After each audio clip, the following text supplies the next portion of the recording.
Hey there, a huge welcome to you. My name is Lara Proud. I'm a registered nurse and I'm a perinatal educator for Canadian parents like you who want to feel empowered on their birth journey.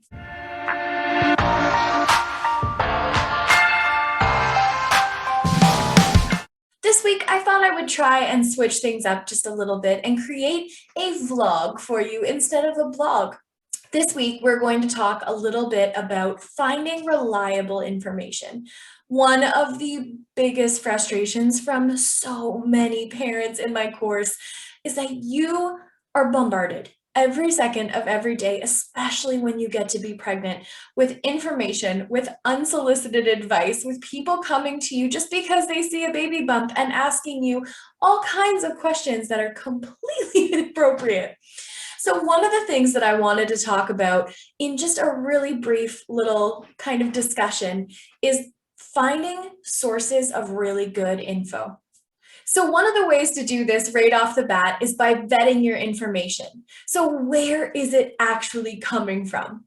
When you are looking at the source of something, especially if it is online and you just kind of put in a Google search, a couple of things to know is that it's really important to look for where that information came from, who was funding it, which is a really big one, and then how the kind of source is put together. So was it a professional? Was it done by an organization? How is it actually being presented? So a couple of things to look for.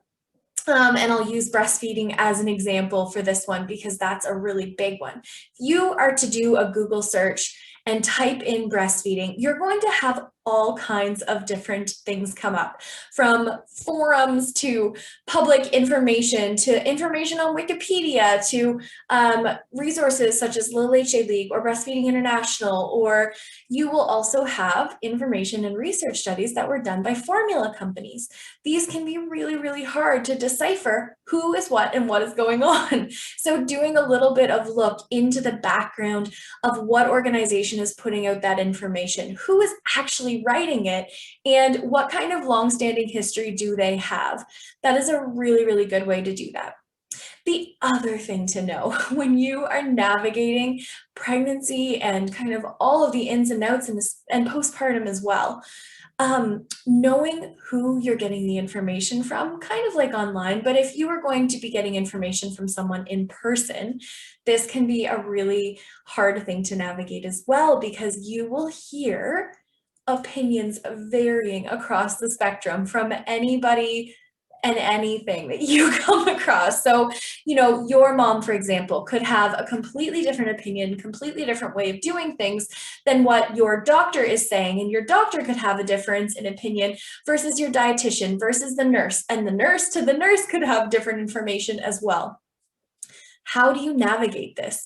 This can feel like an impossible task. So first off, make sure that your spidey senses are on full blast, because this is going to be one of the most invaluable things that you have working for you as a parent. So knowing what it is that feels good, knowing what it is that, feels like the right thing to you is going to be really, really important, because one of the things that I want you to take away from this, trust your gut. Trust your gut in what you're feeling. Is my kid okay right now?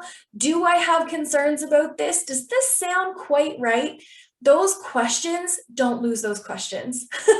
Okay, so that is one of the things that I will say for sure, hands down. Make sure you've got those spidey senses going and listen to your gut. Doesn't matter who that information is coming from. Okay, so the other thing to know when you are getting conflicting information from people, again, look at the source. If you are getting nutrition information from a registered dietitian, well, that's a pretty good source. They have gone there, they have specialized, they have studied this is their career path. If you are finding, you're getting conflicting, again, I'll use the example of breastfeeding information from the different nurses that are in the hospital. Ask them what kind of training they have. See what kind of courses that they've done. Of course, they have a lot of hands-on experience because that is part of their job. But are they a certified lactation consultant or an international board certified lactation consultant? That is a level of training that is specialized in that. So find someone with that designation if you are having issues with breastfeeding. If you're wondering about rashes, or you're wondering about, what medications can I take when I'm really nauseous in pregnancy, that's a fantastic question for your doctor or for your midwife. These are very highly skilled and trained professionals. Now, if you are wondering, okay, I am emotionally feeling a little bit off. I'm not really sure what it is that I should do, what's normal. Maybe your friends haven't had a whole bunch of babies yet and you don't feel like talking to them about it. This can be an amazing place to go to a friend, to your mom, to your aunt, to somebody who has been there. And then if you need more and you're not feeling like you're getting what you need from that, go ahead and find a counselor who specializes in perinatal mental health. It's a really great resource again. There are so many people, so many professionals who are in your corner. I'm here for you as well. I'm more than happy to direct you wherever it is that I feel you may need. If I can answer your question because it's in kind of my specialty area, 100%.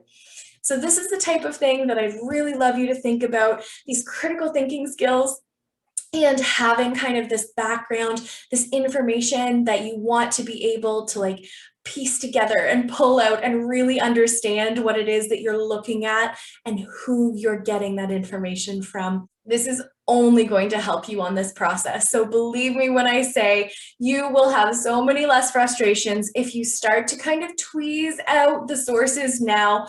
Okay, I hope this was helpful. If you have any questions, please drop them in the comments below.